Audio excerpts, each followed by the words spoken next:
दोस्तों, कभी सोचा है कि एक देश की पहचान क्या होती है?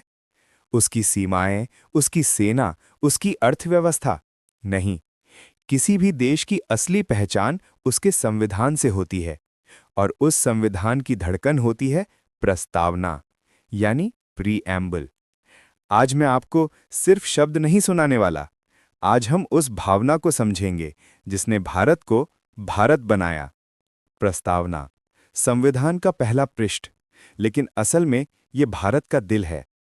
ये बता देती है कि हम कौन हैं, हम किस रास्ते पर चलना चाहते हैं और हमारा भविष्य कैसा होगा। संविधान की प्रस्तावना सिर्फ एक पैराग्राफ नहीं, बल्कि 135 करोड़ भारतीयों का सपना है। 1947, देश आजाद हो चुका था, लेकिन आगे की राह आसान नहीं थी। नए भारत की रचना करनी थी। अलग अलग धर्म, भाषा, जाति, संस्कृति, फिर भी एक भारत बनाना था। संविधान सभा की सदस्य 2 साल 11 महीने 18 दिन तक दिन रात काम करते रहे, और फिर उन्होंने जो प्रथम वाक्य लिखा वो था, we the people of India. यानी भारत को किसी राजा ने नहीं बनाया, किसी सरकार ने नहीं बनाया, भारत को जनता ने बनाया, हमने बनाया। सॉवरेन, यानी हम स्वतंत्र हैं। हम किसी के गुलाम नहीं, न किसी विदेशी ताकत के आगे झुकेंगे, न किसी दबाव में फैसला लेंगे। सोशलिस्ट, यानी सबके लिए समान अवसर।